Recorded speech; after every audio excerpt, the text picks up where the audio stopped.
Praise and punishment continuing in the nation's capital. President Trump moving quickly on campaign promises, using his pen and the podium. Millions of voters said this was the single most important issue to them when they voted for me for president. I am a man of my word. I will do as I say, something that the American people have been asking for from Washington for a very, very long time. He followed through on the commitment he made. I think Judge Gorsuch is a home run. The president also hearing from critics as to his new policies. He's selling a lie to America. That's what he's doing. That's what con men do. They sell lies. The lie is that the individuals that are coming from these 7 countries are endangering us. What the president did was cowardly. And in essence, what I'm saying is President Trump acted as a coward. He's a coward. Because only a coward and a bully would do what he did. A local family from South America reflecting on their concerns here in Jacksonville and their hopes for the new presidency as they try to follow the rules. Plus, Jacksonville's mayor has made his pitch to public servants about pension benefits. Look, this is collective bargaining, and it's a process, and it is, I'd like to say it's pretty, but it's not, but it's state law. And we just have to work through it. Look, we just got to hold our heads up, not make it personal, and work to get through this. We're hearing directly from the union leaders on This Week in Jacksonville. Jam-packed show for you today. We start with this second full week in office for President Donald Trump, perhaps even more noteworthy than the first full week for him. The president nominated a judge to fill the vacancy on the Supreme Court. He followed with urging Republican lawmakers to go nuclear if needed to confirm his pick. That would mean changing Senate rules on confirming Judge Neil Gorsuch. Only a majority of 51 votes would do it instead of a supermajority of 60. So far, Democrats seem to be deciding if they're going to wait and see. Thank you. After a polished rollout for his Supreme Court pick, today I am keeping another promise to the American people by nominating Judge Neil Gorsuch of the United States Supreme Court to be of the United States Supreme Court. Mr. Trump is encouraging his Senate allies to prepare for battle and ensure federal appeals court Judge Neil Gorsuch is confirmed. The president urging Senate Majority Leader Mitch McConnell to prevent Democrats from filibustering his pick by invoking the so-called nuclear option if necessary. If we end up with that gridlock, I would say, if you can, Mitch, go nuclear, because that would be an absolute shame if a man of this quality was caught up in the web. So I would say it's up to Mitch, but I would say go for it. Mr. Trump's administration officials are looking to rebound from the implementation of their travel ban. And after a spectacle of a start to Mr. Trump's presidency, leaders seem to be aiming for a more disciplined approach.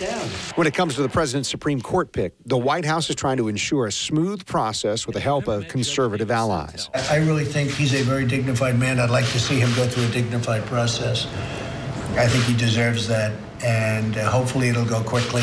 President Trump met with groups supporting his Supreme Court pick of the White House this week. The administration is working in tandem with Republican leadership in the Senate, the National Republican Senatorial Committee, the Republican National Committee, and other outside groups to put pressure on Democrats and avoid a filibuster. No man, no wall. We Democrats will insist on a rigorous but fair process.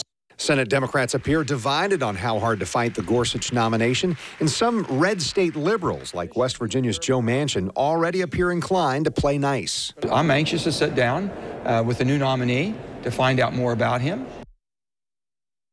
Now, the president's executive order halting travel to America from 7 Muslim countries continues to see demonstrations around the country. Members of Congress also continue crying out against it. Not even after the days of 9/11 did our country call for a ban of Muslims into the United States, or a ban on refugees, or a ban on those seeking asylum. Not even after one of the most horrific days in the history of our country. Perhaps just a sampling there of the criticism. Well, Wednesday, Rex Tillerson took the oath of office and became the new Secretary of State.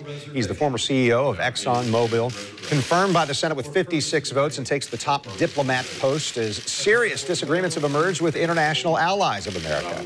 The Senate Historical Office says the 43 votes against Tillerson's confirmation are the most in history for a Secretary of State.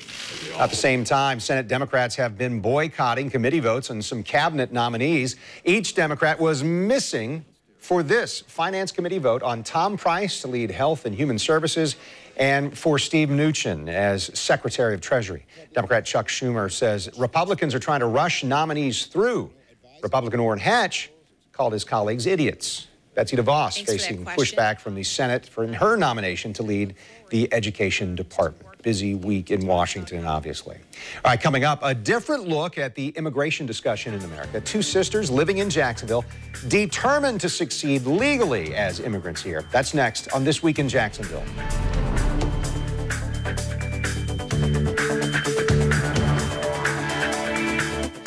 ShopGoodwill.com features a hand-selected, constantly updated inventory, and you can find almost anything you need at great Goodwill prices. Donate, shop, jobs.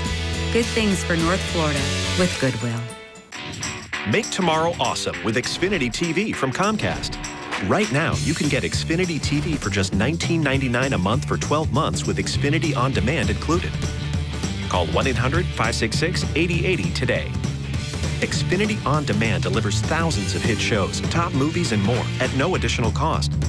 So you can stream the latest episodes of TV's hottest shows anytime, anywhere, on even more screens. Get started with Xfinity TV for just $19.99 a month for 12 months with Xfinity On Demand included. Plus, ask how you can add HBO, Showtime, or Stars and enjoy award-winning TV shows and movies at home and on the go. It's all backed by our 30-day money-back guarantee. So it's risk-free. Enjoy top shows and movies at a great low price.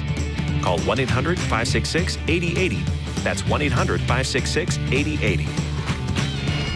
Xfinity, the future of awesome. You'd look great behind the wheel of a new car. Come check out the new 2017s. Have you seen our selection? Our warranty has you covered. Ah, that new car smell. 2 words for you. Fuel efficiency. Luxury automobiles. Legroom. Sweet ride. Reliable. Hey, you ready to go for a test drive? I've got the keys to your new car right here. Right here. Right here. Come on down to the auto show. February 17th through the 19th at the Prime Osborne. Get an inside look Thursday at 8 p.m. on Channel 4. Eyeglass World salutes Haley, who could have booked a nice hotel off the interstate, but for half the price, booked a cabin off the grid. Not surprisingly, Haley shops at Eyeglass World, where she gets the styles she loves and her glasses the very same day, all for an incredibly low price. 2 pairs for just $78. Eyeglass World. See yourself smile. See yourself save. Tonight's special, Longhorn favorites. Get our outlaw ribeye, the Longhorn salmon, or the Parmesan crusted chicken. And for lunch, try our steakhouse burger or any steakhouse lunch combo. You can't fake steak.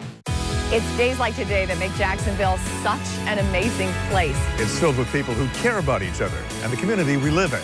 All of us putting forth an effort to make our city a better place for everybody.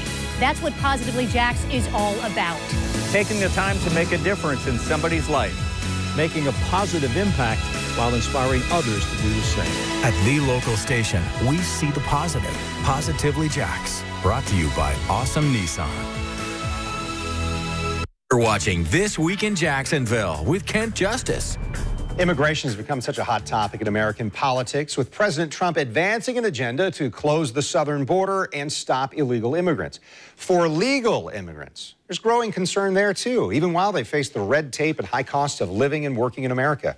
I've met 2 local families fighting to make a difference here in Jacksonville. I want to give you a look inside the local business that these 2 sisters have started. This week, they gave me a look into their fears and frustrations with following the process to legally live here in the United States. I love this country. This is a country that gave me a lot of good things, a lot of good opportunities. I love the people. Pilar Langton and her sister Helga, they are from Bogota, Colombia. They've lived and worked in America for years. Pilar has a green card, while Helga has a work visa. Both have committed to paying the price, both emotionally and out of their wallets, to be here legally. Helga and I, we came from a family that my dad always tell us, be honest, do the right things. But they both say it's frustrating and expensive. To give you an example, when I first applied for this visa, it was about $12,000. And then to get it renewed, it was another $12,000. So right there is a big investment. The investment from both women and their families is paying dividends with Mocha Miski brownies. They have a retail shop in downtown Jacksonville, and Helga and her husband, they've got another business venture as well. Each of these legal immigrants, though, hope that President Trump's experience as an entrepreneur and the First Lady's experience as a legal immigrant herself will reward their efforts to play by the rules and be good citizens of the community, if not citizens in the country. If we are here and we try to work, generate work and have a business and everything, it's because we want a better life for us and for our kids. Is it worth it because of the opportunity here? That's the question every single day. Every time I wake up and every time I have to go through this process, I think the same thing. Pilar and Helga are members of the Jacksonville Chamber of Commerce. They say they feel a great deal of support, but at the same time, Pilar tells me that she believes some people do not want her here because she's from another country. She calls that sad. Well, joining us with more on the topic, Giselle Carson, immigration attorney from Marks Gray here in Jacksonville. And you know the Langton story because you've you've guided one of those sisters through this process. What do you tell them about their frustrations? What do you tell any of your clients about the frustrations of following the process because it's rigorous, if not confusing sometimes? Yeah. I tell them to stay calm. Yeah. It is a turbulent time out there. But to Helga's question, I mean, I'm an immigrant myself. I do believe it is worth it. This is one of the best countries in the world. It is sad that we're going through the situation that we're in because it is creating a lot of confusion and it's taken away from really our ability to produce and be an example to the world. Well, it's interesting that I talked to those two sisters. They both have children who are here in America. Helga's 3 children are American citizens. Yeah. But President Trump's executive orders really have caused some anxiety and, as you pointed out, some confusion. As a business immigration attorney, do you see an economic impact in our community because of it? Definitely. I mean, this weekend I was inundated with emails and phone calls. One example, I have a client from Syria who's here. She has a PhD. Her parents were coming from Syria to visit her.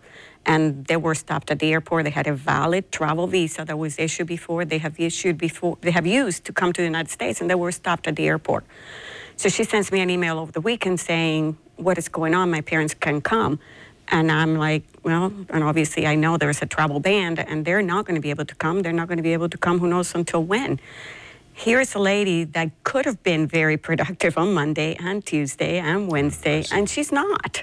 Because she's worried about that. Of course. Yeah. And this is one example. I represent sports associations. They have coaches that are coming to the United States to participate in games to coach. They can't come. So this is productivity, this is revenue for our country, and it's being impacted. So you mentioned at the beginning of our conversation, you tell those clients to, be patient or be calm, if you will. So this is not a forever sort of ruling here by the president. He says it's a short-term thing until we change that. Hopefully.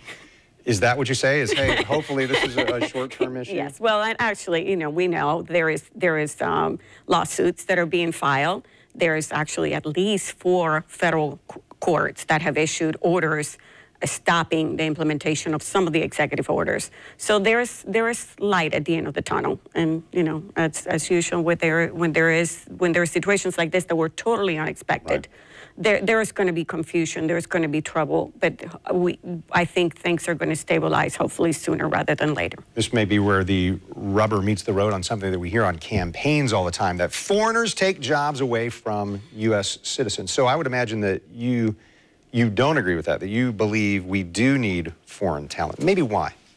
If we want to succeed and we want to continue to be the leader that we believe we are in the global economy, we need foreign talent. The unemployment rate in the United States is under 5%. It hasn't been that low in many years.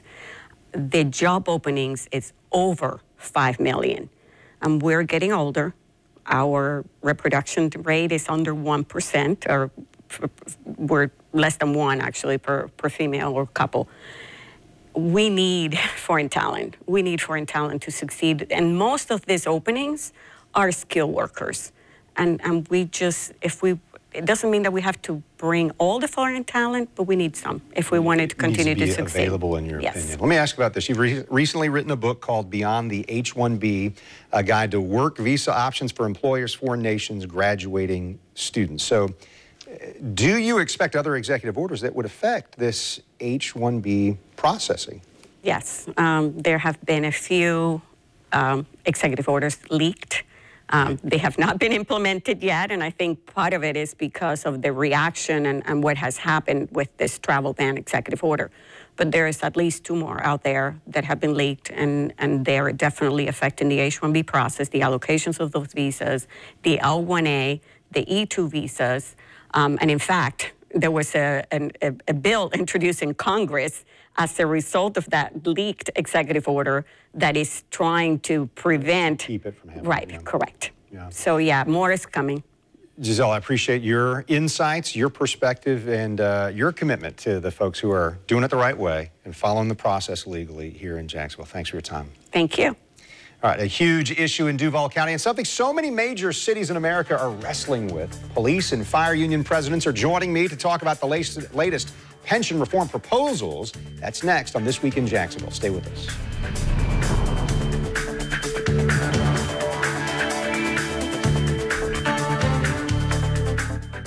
Harrell & Harrell is a personal injury law firm that fights for truth, safety, and justice. That's what we do. If you feel your loved one is being abused or neglected, please feel free to give me a call. I will walk you through it. I will help you through the process, and we'll make some good decisions. Storm Pins, the weather sharing app.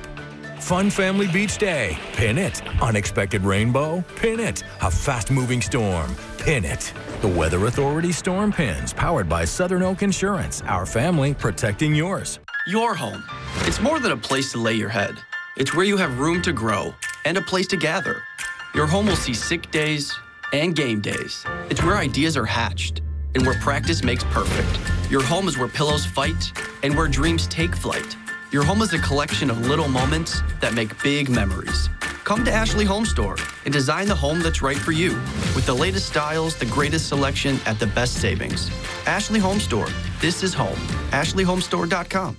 Saturday, February 11th, explore Odom Ranch and get your big and bold 15-plus acre Florida ranch property for only $99.9. This spectacular ranch land, located in the heart of Old Florida, is one of the few places where genuine country land bargains are still available. 15-plus acres for just $99.9. Be close to Jacksonville and near several Florida lakes for superb water recreation. Hurry out. These big and bold Florida acreages will sell quickly. Call now, 866-352-2249. The best parts of breakfast and lunch have joined forces with Golden Corral's ultimate 7-day brunch, beginning every day at 9:30 a.m. Try our new brunch favorites like strawberry cheesecake French toast and sausage gravy and biscuits, alongside made-to-order omelets, fluffy buttermilk pancakes, carved ham, crispy bacon, and all your classic lunch favorites. With these delicious brunch items on the buffet you love, your day just got a whole lot tastier. It's the ultimate 7-day brunch only at Golden Corral, the best buffet in the USA. I count slowly, slowly, slowly getting faster. Once I start counting, it's very hot. Baby, I'm 90% sure the cart's moving. It is so exciting. I could count forever. Count until I drop.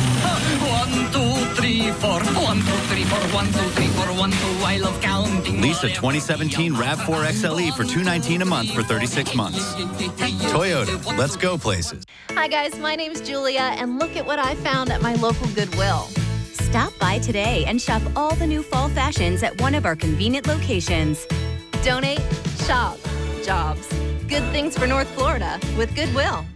News 4 Jax, now on every afternoon at 4 with anchor Tarek Minor. I-Team investigations and time-saver traffic from your neighborhood. Your pinpoint forecast with Rebecca Barry. All fresh year-round. News 4 Jax, the only local station. All new at 4. The city of Jacksonville has a pension problem. Have you heard that before? These gentlemen have. Joining us, the leaders of the unions for police and fire. Steve Zona, Fraternal Order of Police Lodge 530 here in Jacksonville, and Randy Wise, Jacksonville Association of Firefighters. Mayor Lenny Curry made a campaign promise in 2015. He said he was going to fix the pension problem, a debt of $2.85 billion. Last summer, we know citizens voted to extend a half-cent sales tax and then push money toward that issue. So now we're at the point where the city negotiates. Mayor made an offer, and Mr. Zona, why don't you start here? Where do things stand for union members in terms of what the city is trying to do for pension reform? Kent, thank you for having us. I appreciate that. And I said it before, the mayor's offer on the table, it appears attractive. But it doesn't take away, there's no security in that offer for the members. And we've been dealing with that here for a decade, the trust issue and the security issue for over a decade. We've been dealing with that, and the offer on the table doesn't solve that. Help me understand that. Security issue. What's the security or lack of trust there? Well, you can see over the past decade, we've been dealing with this. They're always coming back to try to diminish our benefits. And the trust issue and the security issue is in a 401k, there's no security. And we don't have Social Security for our future members. I know the mayor says it's not like any other 401k out there, but if it walks like a duck and it quacks like a duck, it's a duck. It's a 401k. It's not anything different. All right, Randy, let me get you to weigh in here. What about this offer? And, yep, certainly the mayor, when he's saying, hey, this is a great package we're trying to put forward to advance the cause of getting rid of that big problem that we've got on the pension debt, I guess. Right. The mayor from the beginning has always said promises made, promises kept. And I think that reflects in the proposal that he's made for existing employees. But Steve hit it right on the head. For future employees, it is problematic. It's, you know, for a recruitment retention issue, I think it's going to be huge when everybody else in the state of Florida is either in Florida retirement system or they're in a defined benefit plan. And I think what you're going to have is you may have people come here, spend a few years, get trained up, some of the best training I know in the fire department and in JSO, and will end up punching out and going somewhere where they have a more secure financial future. So other cities are going to face this kind of thing, and some cities already are facing this where they say, boy, we've got these commitments for pensions, but we're upside down or whatever. So what's the remedy here, or do you even care about that? Because what you're really trying to say is, hey, I need to fight for my members who have been promised something and who deserve that, you mentioned guarantee, but they deserve some security going forward because of the kind of jobs that your members have, right? Sure. I mean, that's why day one we put the Florida retirement system on the table. It's stable, it's secure, it's one of the top 5 in the nation, and truthfully, it's comparably, it's almost the same price as what the mayor's put on the table now. So dispel this for me, because when the mayor was here and we talked about this in his office, but on our show we talked about this, and I brought up the Florida retirement system. He said, hey, that's got an unfunded liability as well, so it wouldn't be responsible to say, let's take our city employees and go over and do the same sort of thing that we're having trouble with here. Do you agree with that, or you don't agree with that? Well, it's not even close, the unfunded liability in the Florida retirement system. Again, he said it's one of the top 5 in the country, well-run, well-funded. And the unfunded liability is staying here in Jacksonville. With new employees, there is no unfunded liability that come with those employees, and if they go into FRS, again, a much bigger pool, and you're able to control that a whole lot better. Yeah. So it can be kind of murky for a lot of folks who aren't in a defined benefit sort of system, and pensions for a lot of the private sector. We don't have pensions anymore. So do you have to do some salesmanship to the community to be on your side, or do you have to explain why that's important? Because I think there are probably a fair amount of people in Jacksonville saying, well, I've got a 401k, and that's what and you mentioned Social Security earlier, Steve. That's not very secure these days either, at least what we're being told, right? No, and you do have to, and even the mayor himself said early that he would be the one standing in front of everybody and explaining that to the community why we need pensions. Our job, both police and fire, it's a young man's game. It's not, as the criminal element stays the same, you know, between the 18, 25-year mark, or their job stays the same, we grow older. And we do things, our body starts breaking down over time. We see things that we can never forget. We can't stay around as long as, say, an accountant who can ride the market in a 401k. So you got to have that security there. Like I said, so you work 25, 30 years, you can be done, because you don't want 65, 70-year-old policemen coming to help you, or I'm going to speak for Randy, a 65-year-old fireman climbing up a ladder 2 stories to haul you and your wife out in the middle of a fire. You don't want that. Yeah, no, that's an interesting point that isn't widely discussed, I guess, because some people rail at the fact, hey, they only work a fraction of the years that I would if I'm working till 65 or 70. Yeah. Let me ask about this. The mayor's proposal also included some pay raises. Over 3 years, we'd give you 20% pay increases. Does that seem like a concession, or is that something that is meaningful to the members of the union to hear from the city of Jacksonville? Oh, sure. I mean, it's a pay raise that we've never, or a pay package that we've probably in my career never seen before. But again, in years past, we've never seen a 10-year time frame where we've gotten no raises. Right. So it's really kind of a catch-up. Really probably doesn't even keep up with the cost of living. So it's something I think that has been well-deserved over many years for both police officers and firefighters. So, you know, people may say it's rich, but I would say the city has saved a lot of money in the last 10 years by not giving police officers and firefighters, and really most city employees altogether, any raises in a long time. So it's, yes, at face value, it looks good. It's not actually 20% because we're going to end up contributing more to our pensions. We took pay cuts. Police officers, firefighters, all city employees took pay cuts in the past. So we're making up for some of that. So, you know, 20's at face value. When you whittle it down, you know, it gets down in around the 14, 15% range. Before we run out of time, how do you feel about what's happened with the Florida retirement system, the defined benefit plan there? You're saying, hey, this would be great, but now a bill's been introduced by State Representative Jason Fisher from Jacksonville, which would close that. Does that seem like dirty pool to you?